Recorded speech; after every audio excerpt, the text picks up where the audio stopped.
पर मैं देखता हूं कि ऐसी बुद्धि जड़ है। बस एक बात सीख ली, वृंदावन आ गए, अब तो ईसम नहीं पूजत तऊ वृंदावन रहे सोए। कल ये ललित मुझसे पूछ रहा था, बोले कि क्या वृंदावन में रहने मात्र से सब काम हो जाएगा?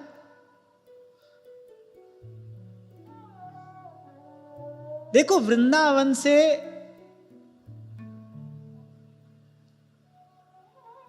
मान लो यहां रहते हुए किसी का शरीर छूटा, इतना तो अवश्य है कि धाम का जीव धाम में ही रहेगा, बाहर तो नहीं जाएगा। इतनी तो धाम की कृपा है कि धाम का जीव धाम में रहेगा। कुत्ता, गधा, बंदर, सुअर और कोई बड़ा भारी अपराध कर दिया धाम के प्रति, फिर प्रेत बनकर रहेगा धाम में। इतनी कृपा अवश्य है, यहीं रहेगा। फिर कभी ना कभी किसी संत की दृष्टि पड़ेगी, फिर कहीं चरणामृत प्रसाद मुख में पड़ जाएगा, फिर अवसर मिलेगा। पर बस के वृंदा विपिन में इतनो बड़ो सयान, जुगल चरण के भजन बिन निमिष न दीजे जान। जिस वृंदावन शतलीला में वृंदावन की महामहिमा ध्रुवदास जी ने गाई है ना, वही वृंदावन की रहनी भी बताई है। और अर्ध कुक्कुटी न्याय नहीं होता कि कोई सिद्धांत आप आधा माने आधा नहीं माने। माने तो फिर पूरा ही माने, नहीं तो बिल्कुल ना माने।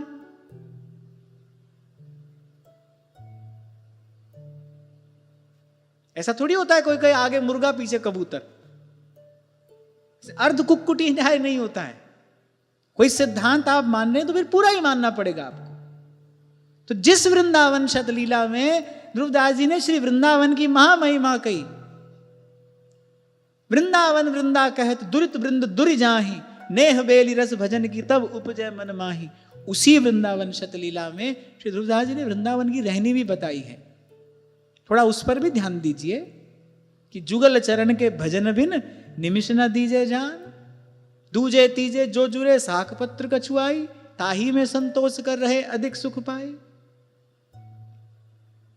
किस प्रकार अभिमान होकर, निर्मत्सर होकर, सब प्रकार की वासनाओं से रहित होकर वृंदावन में वास करना चाहिए, ये भी तो ध्रुवदास जी बता रहे हैं। हाँ, इतना पक्का है कि ध्रुवदास जी ने ये कहा है ना, वृंदावन की रेणु में मरिबहु मंगल आई। धाम का जीव रहेगा धाम में। पर ऐसा नहीं है कैसे भी रहे, धंधा पीटते रहे, यहां खूब व्यापार किया, खूब छल कपट पाप सब किया, अभी वृंदावन में है और सीधे ही निकुंज में जाएंगे। और तो जब जाओगे तब पता चलेगा, जहां जाओगे वहां पता चल जाएगा।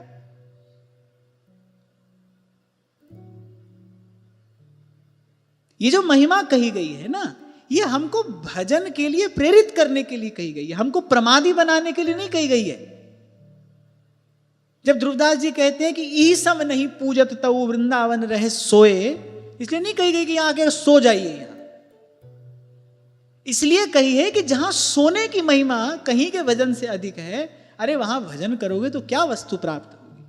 जैसे ध्रुवदास जी ने कहा ना भक्त नामावली में, है ना, आरंभ में कहा कि कैसे हूं हरि नाम ले, खेलत हंसत अजान, तो हूं को दे देते हैं उत्तम गति भगवान। पर इसलिए थोड़ी कहा गया कि इसी प्रकार नाम लेना है, ये तो इसलिए कहा गया कि ऐसे भी कोई नाम ले तो उसका कल्याण होता है। फिर अगर कोई प्रीति सहित भगवान नाम का उच्चारण करे, प्रेम सहित भगवान नाम का जप करे, फिर तो इन्हीं नैनन सब सुख देखे।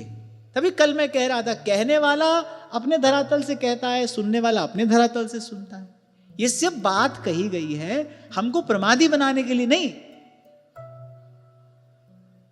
ये सब बात कही गई है कि ताकि एक क्षण भी भजन के बिना हम न जाने दें। ऐसा दुर्लभ अवसर मिला है, वृंदावन धाम मिला है, श्री जी ने कृपा करके अपने निज मंदिर में हमको रखा है, हमको आचार्यों की चरण शरण प्राप्त हुई है, सीधे प्रभु तक ले जाने वाला नाम, सीधे उनके रूप रस का अनुभव कराने वाली वाणी हमको प्रसाद स्वरूप प्राप्त हुई है। ये सब बानक बना है तो युगल चरण के भजन बिन निमिष न दीजे जान, इसलिए बना। तो हम क्या बात कर रहे थे? हाँ, वैष्णव का धन सेवा है, वो इसमें हिस्सेदारी नहीं चाहता। थोड़ी करिए पर सेवा अपने हाथ से करिए। श्री जी के मंदिर के मार्जन से लेकर पात्र आदि मांजने पोछने की सेवा, पुष्प तुलसी चुनकर लाना, साथ साथ में श्री जी के चरणों का ध्यान करते रहना।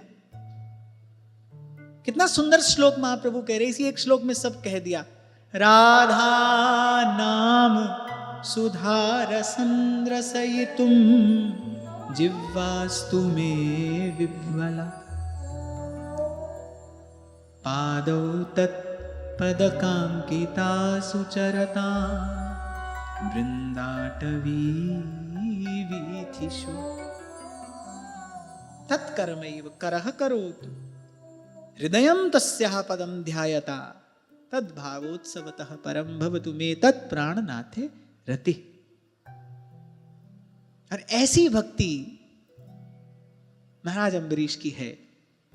हाथ लगे हैं भगवान के श्री मंदिर की मार्जन आदि सेवाओं में, और श्रुतिम चकाराच्युत सत्कथोदय, और कानों को लगा दिया पूर्ण रूपेण।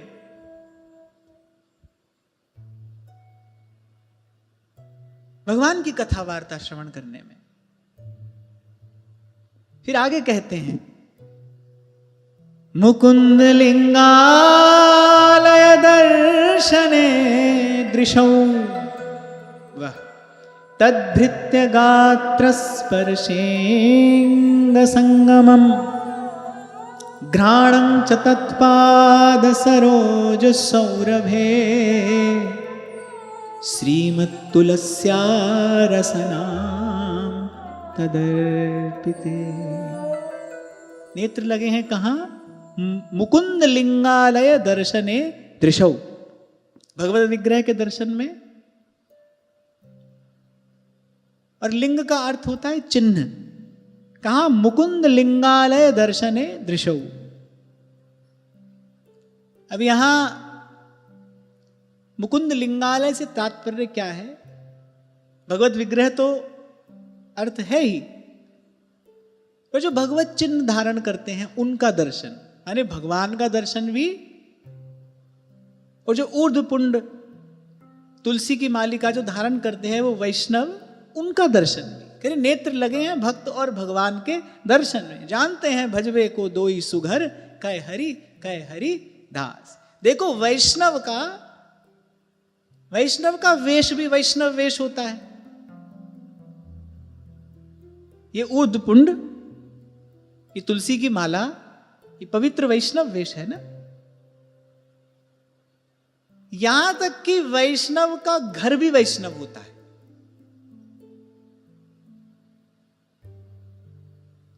श्री हनुमान जी ने ऐसे ही तो पहचाना कि किसी वैष्णव का घर है। क्यों? द्वार पर भगवान के दिव्य आयुध अंकित हैं, शंख चक्र गदा पद्म, आंगन में सुंदर पवित्र तुलसी का थावला है, हरी हरी तुलसी, उस पर सुंदर दीपक प्रज्वलित है, घर से आवाज आ रही है भगवान नाम कीर्तन की, भगवान नाम के उच्चारण की। तो वैष्णव का तन भी वैष्णव है, वैष्णव का मन भी वैष्णव है, वैष्णव के पास जो साधन है वो भी सब वैष्णव है, उसका घर भी वैष्णव है। हमने एक बार इस विषय पर बड़े विस्तार से चर्चा की थी। कोई हमारा घर देखे ना तो उसको सहसा ही वृंदावन का स्मरण होना चाहिए। सुंदर तरु लताओं से आच्छादित श्री जी का कुंज हो, क्योंकि हम श्री जी के घर में रहते हैं। श्री जी हमारे घर में नहीं, हम श्री जी के घर में हैं।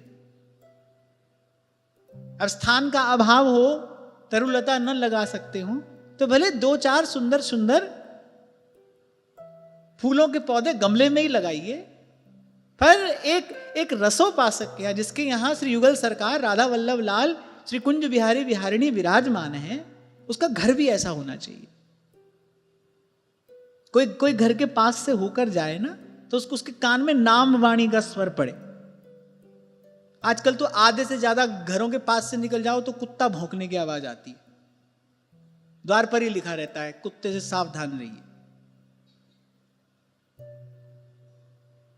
वैष्णव का घर भी वैष्णव होता है, उसका वेश भी वैष्णव है, उसका मन तो वैष्णव है ही, जो सदा सर्वदा सर्वत्र अपने इष्ट आराध्य का ही दर्शन कर रहा है, उसी का अनुभव कर रहा है, उसी की प्रतीति है उसको।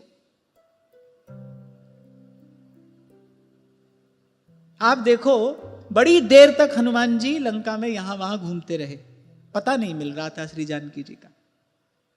विभीषण जी तक कैसे पहुंचे? अगर घर वैष्णव नहीं होता तो कैसे पहुंचते? घर देखा, गोमय द्वार है, दिव्य आयुध अंकित हैं द्वार पर, शंख चक्र गदा पद्म, तुलसी का थांवला है। बड़ी भारी महिमा है इन हरिप्रिया श्री तुलसी जी की भी। तुलसी का दर्शन ही इतना सुंदर है, दर्शन करो तो ऐसा लगता है कि भाई बैठकर 2 माला कर लो। तुलसी का थांवला हो, हरी हरी तुलसी हो, गौ के घृत का दीपक जलता हो, आहा वो दर्शन ही कितना पवित्र है। विशुद्ध सत्व गुण का संचार कर देने वाला ऐसा श्री तुलसी जी का दर्शन है। और फिर ये हरिप्रिया हैं, और हमारे यहां तो वृंदावन की अधिकारिणी है। सदा श्री ठाकुर जी के चरणों का संग करती हैं।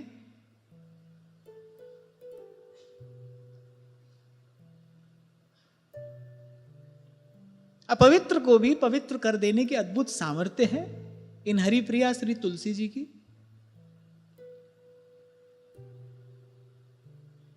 कुछ कुछ कार्य तो हम उपासकों के जीवन में ऐसे सहज स्वभाव से होने चाहिए। तुलसी का पौधा सींचना हो, नित्य प्रति तुलसी पर दिया लगाना हो, इसलिए नहीं कि हमको क्यों करना है या इसको करने से क्या होगा। जैसे गोस्वामी जी कहते हैं ना कि बिनु छल विश्वनाथ पद नेहु, राम भगत करी लक्षण एहु। भगवान का भक्त अगर है तो सहज ही विश्वनाथ के चरणों में उसकी प्रीति होगी, अनुराग होगा। ऐसी भगवान का भक्त है तो कुछ बातें उसके जीवन में, उसके व्यवहार में, उसके व्यक्तित्व में सहज होंगी, सहज ही उसको ये सब प्रिय लगेगा। कोई उसको कारण नहीं ढूंढना है करने का कि हमको क्यों करना है कि नहीं करना है।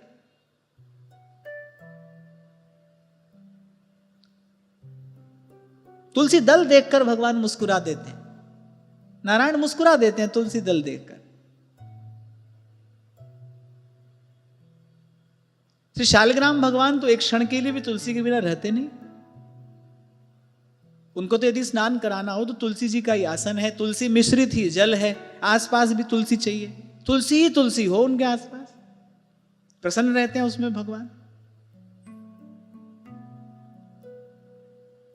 ऐसे हमारा घर भी पवित्र हो, घर आंगन भी, प्रभु का घर आंगन लगना चाहिए। उसमें कोई भीतर प्रवेश करे तो उसको एक पवित्रता की अनुभूति होनी चाहिए, उसका मन शांत होना चाहिए। और आप वृंदावन में रहते हो कि आप दिल्ली बंबई में कहीं पर भी रहते हो, और अपना घर आंगन तो ऐसा होना चाहिए जहां प्रभु विराजमान है, प्रभु की सेवा विराजमान है। इसलिए आपको कहा था मैंने कि नित्य प्रति 10 मिनट 15 मिनट भगवान नाम का कीर्तन होना चाहिए, झांझ करताल लेकर। वहां का परमाणु पवित्र होगा, आपका घर भी वैष्णव हो जाएगा। करते हो कीर्तन? कितने लोग करते हैं? हाथ उठाओ। आधे ही करते हैं, बाहर तो आधे भी नहीं है, 10-20 ही हैं। भाई जहां रहते हो ना, वहां का परमाणु भजन के लिए अनुकूल होना बहुत आवश्यक है, क्योंकि अभी हम कोई त्रिगुणातीत अवस्था में तो पहुंचे नहीं है। अभी तो बाहर का जो वातावरण है उसका हमारे मन चित्त पर सीधा प्रभाव पड़ता है ना।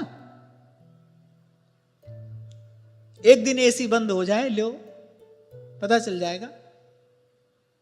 जाड़ा हो तो सब चाहिए ना, दुशाला चाहिए।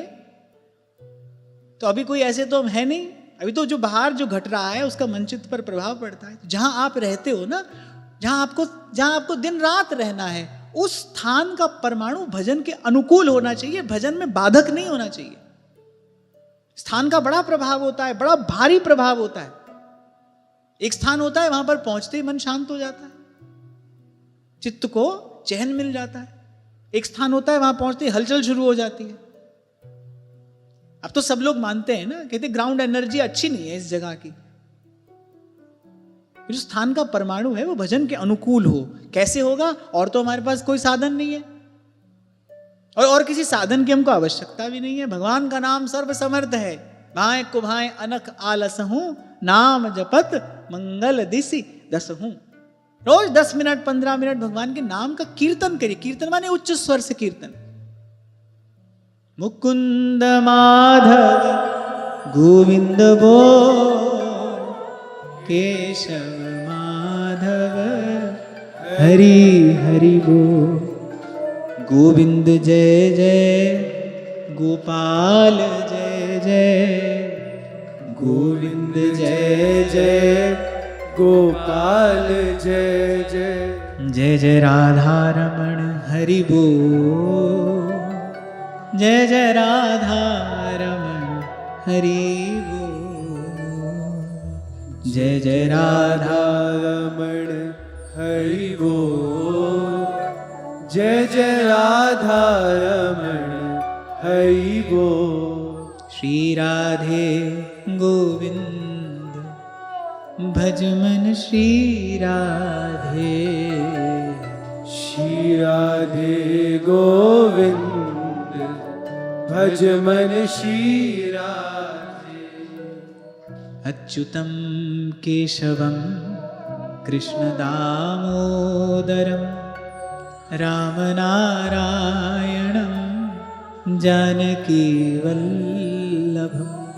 अच्युतं केशवं कृष्ण दामोदरं राम नारायणं जानकी वल्लभम्। हरे राम राम राम हरे हरे, हरे कृष्ण कृष्ण कृष्ण हरे हरे, हरे राम राम राम हरे हरे, हरे कृष्ण कृष्ण कृष्ण हरे हरे। ये सब संप्रदाय के लोग बैठे हैं ना, जिसको जो अच्छा लगे वो उठाइए, कीर्तन करिए।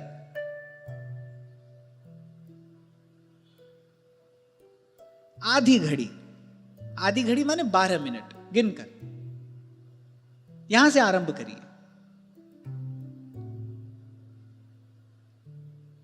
अधिक करो तो फिर तो क्या कहना है, इतना तो करो ही जो आपको अच्छा लगे। संतों के जो पद है इनका गान भी कीर्तन है, इसमें भगवान का गुण गाया गया है, उसको गाना वो भी कीर्तन है। पर गाइए, आपका जो कंठ स्वर है उससे जो स्पंदन उत्पन्न होगा ना, वो उस स्थान को पवित्र करेगा। क्योंकि यदि जिस स्थान पर आप रहते हैं उस स्थान का परमाणु यदि प्रतिकूल हुआ भजन के, कुसंग हो गया कि नहीं हो गया? अब रहना भी वही है, जाएं कहां? फिर करें क्या? उस स्थान को अनुकूल बनाइए भजन के।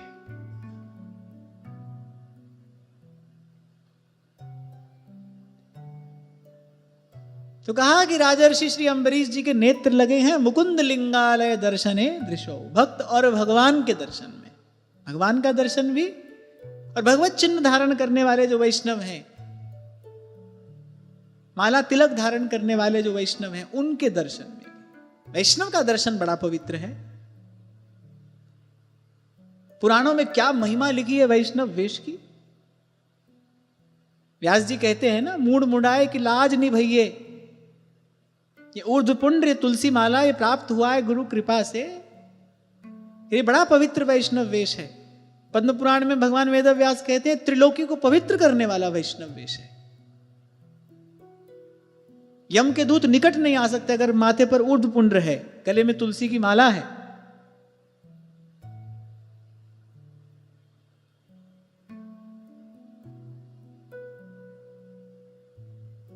और एक बड़ी अच्छी बात यहां से प्राप्त हो गई, अपने घर को भी वैष्णव बनाइए, हमारा घर भी वैष्णव हो। दिव्य भगवत चिन्ह जो हैं वो अंकित हो। तुलसी और श्री युगल सरकार को प्रिय लगने वाले जो तरु लता पुष्प हैं वो घर के आंगन में हो।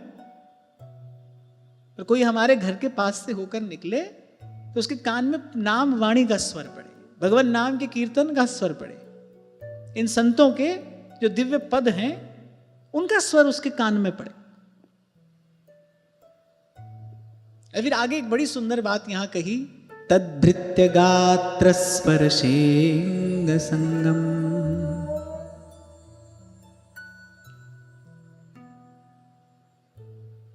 बोले उनका जो शरीर है वो सुख पाता है किसके स्पर्श से? कह रहे भगवत भक्तों के स्पर्श से, जिनके हिय में बसत हैं तीन लोक के नाथ। अब देखो, हमारे मन में इच्छा होगी हम ठाकुर जी को गले लगाएं, तो वैसे तो ये शरीर इस योग्य नहीं है जो श्री ठाकुर जी का आलिंगन करे। सदा अपवित्र ये देह है। ठाकुर जी चाहें तो ऐसा कर सकते हैं और ऐसा करते हैं। किस प्रकार करते हैं? ये भक्तों के माध्यम से ही ठाकुर जी ऐसा करते हैं। किसी दिन कोई संत भक्त आनंद में भरकर हृदय से लगा ले, समझो भगवान ने ही हृदय से लगाया है। हम स्पर्श के सुख की बात कर रहे थे ना, हम विषय का सुख पाते हैं, संसार के विषय जन्य जो स्पर्श है हम उससे सुख पाते हैं। अरे महाराज अम्बरीश कौन सा स्पर्श सुख लेते हैं? अरे भगवान के भक्तों का चरण स्पर्श करते हैं, अवसर मिले तो उनकी सेवा करते हैं।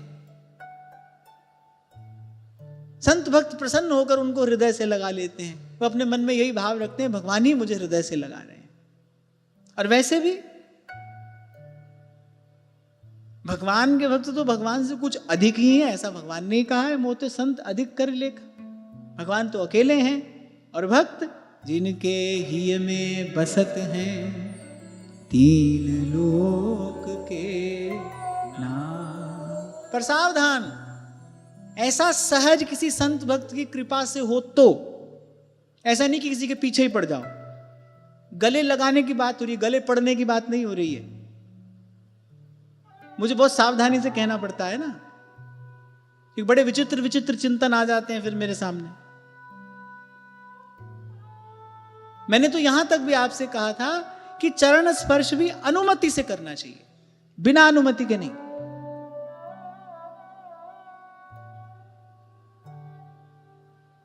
क्या है ना, स्वार्थी व्यक्ति केवल अपने ही स्वार्थ का विचार करता है। उसको लगता है भाई मेरे पाप धुलने चाहिए, मुझे पुण्य मिलना चाहिए, मैं पहुंच जाऊं भगवान के धाम में, किसी को कष्ट होता हो 1000 हो जाए। ऐसा नहीं।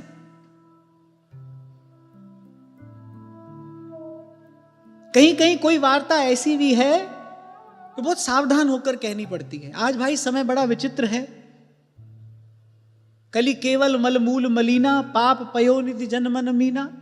बहुत सावधान होकर कहना पड़ता है। अब कहना भी है, जो बात यहां आई है वो कहनी भी पड़ेगी। तो कहा तत् भृत्य गात्र स्पर्शेंग संगमम। भगवान के जो सेवक हैं, भगवान के जो भक्त हैं, भगवान के जो उपासक हैं, उनके चरणों का स्पर्श करते हैं, उनकी सेवा करते हैं, वो प्रसन्न होकर कभी हृदय से लगा लेते हैं, तृप्त हो जाते हैं कि आहा भगवान ने हृदय से लगा लिया। और फिर श्रीमत्तुलस्या रसनां तदर्पिते। और नासिका श्री भगवान के चरण कमलों में चढ़ी तुलसी के दिव्य गंध में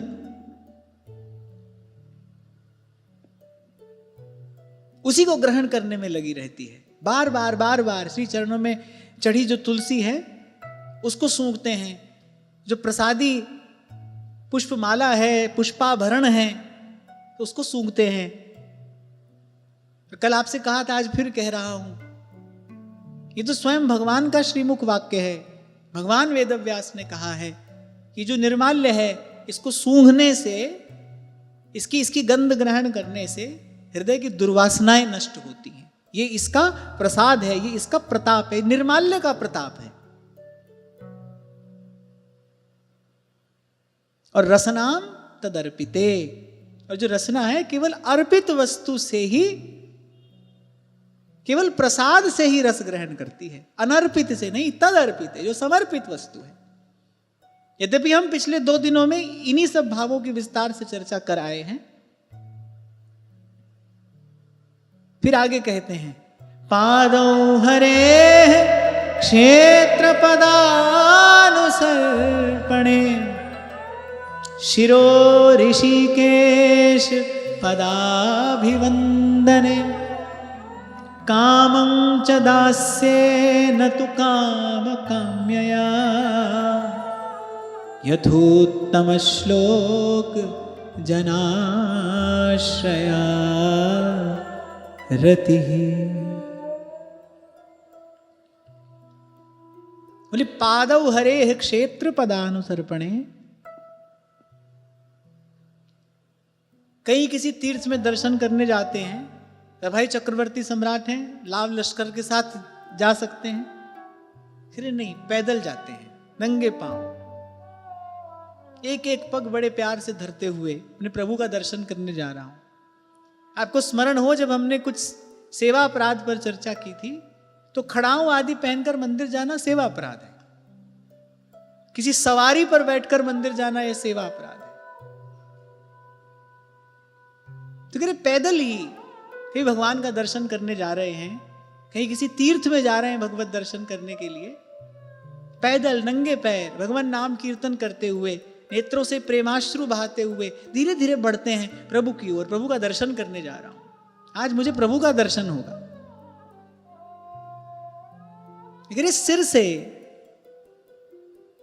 बस भगवान श्री कृष्ण के चरण कमलों की वंदना ही करते रहते हैं, मस्तक झुका ही रहता है भगवान के चरणों में। और श्री कृष्ण को प्रणाम करने की कितनी महिमा है, इस पर तो हम कई बार चर्चा कर चुके। यानी अनेक अनेक अश्वमेध यज्ञ करने वाला तो संसार में पुनः आता है, पर श्री कृष्ण को प्रणाम करने वाला, भाव से जिसने श्री कृष्ण को, गोविंद को प्रणाम किया है, वो जननी के गर्भ में पुनः नहीं आता। ये श्री कृष्ण की अतुलित सामर्थ्य है, यही उनकी सर्वतंत्र स्वतंत्रता है, यही उनका ऐश्वर्य है। वो षडैश्वर्य पूर्ण भगवान है ना, यही उनका ऐश्वर्य है। भाव से केवल एक प्रणाम करने वाले को वो संस्कृति से मुक्त कर देते हैं, उसको जन्म मरण से मुक्त कर देते हैं। कोई भाव से उनको प्रणाम कर ले, अंजलि पर मस्तक रख के विनय भक्ति के साथ कोई श्री कृष्ण को नमन कर ले, तो श्री कृष्ण को प्रणाम करने वाला फिर संसार में नहीं आता। तो शिरो ऋषिकेश पदाभिवंदने, ये सिर जो है ना झुका ही रहता है भगवान के चरणों में। अभी तो आजकल YouTube पे कुछ वीडियो उपलब्ध है, आप कभी श्री डोंगरे जी महाराज को कथा कहते देखिए। घंटों कथा कहते थे महाराज जी, वो हाथ जुड़े हैं, ऐसे मस्तक झुका है, ऐसे जैसे भगवान सामने खड़े हों और वो प्रणाम कर रहे हो। आप उनकी अगर मुद्रा देखें ना तो आपको ऐसा लगेगा कि जैसे मान लो भगवान उनके सामने खड़े हैं और वो प्रणाम कर रहे हैं, नेत्रों से अश्रुपात हो रहा है। इसी प्रकार कथा कहते थे वो। जब भगवान की भक्ति फलती फूलती है ना, जब भक्ति प्रसन्न होती है, जब भक्ति प्रफुल्लित होती है, ये वैभव भक्ति प्रदान करती है। हमको जो सब असंभव प्रतीत हो रहा है, भक्त के लिए वो सहज हो जाता है भगवती भक्ति की कृपा से।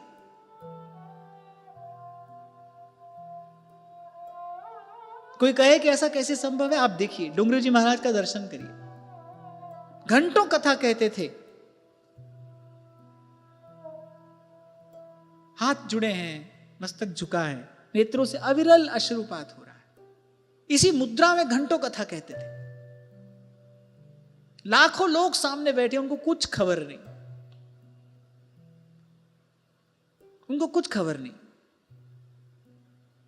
प्रभु सन्मुख हैं और प्रभु का गुणगान कर रहे हैं। ऐसा दर्शन होता था।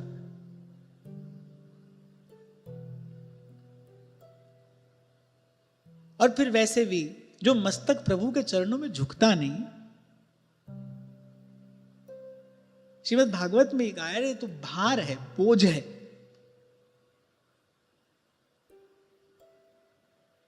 कुछ लोग होते हैं ऐसे शुतुरमुर्ग के जैसे, वो झुकना ही नहीं आता, उनको झुक ही नहीं पाते, बड़ा कष्ट होता है उनको झुकने में।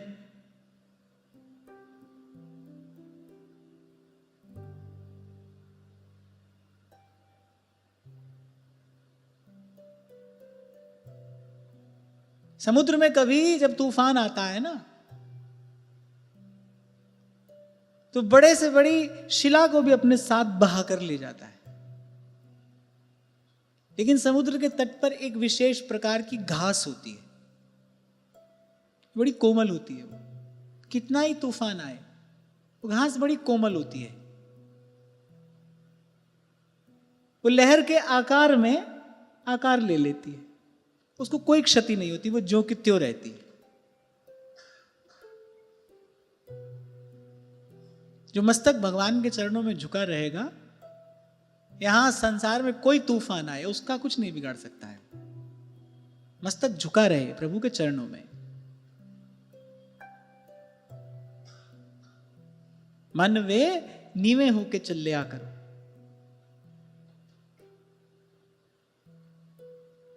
और फिर कहते हैं कामम च दास्ये न तु काम काम्यया यथोत्तम श्लोक जनाश्रयारति। अब जो सब भोग विलास की सामग्री है, क्योंकि चक्रवर्ती सम्राट है, अव्यया उनकी लक्ष्मी, कि जो सब भोग विलास की सामग्री है सब भगवान की सेवा में लगा रखी। इसलिए नहीं कि इसके बदले कोई उत्तम फल हमको प्राप्त हो। एक तो इसलिए कि हम अनर्पित कुछ ग्रहण ना करें, जो कुछ पाए वो प्रभु का प्रसाद पाए। प्रसाद में सुख है, प्रसाद सुख लेकर आता है जीवन में।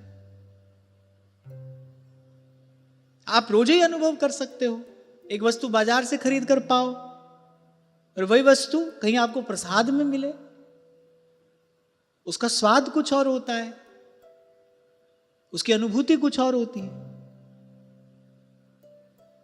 अरे मैं तो कहता हूं ये तो भगवत प्रसाद है।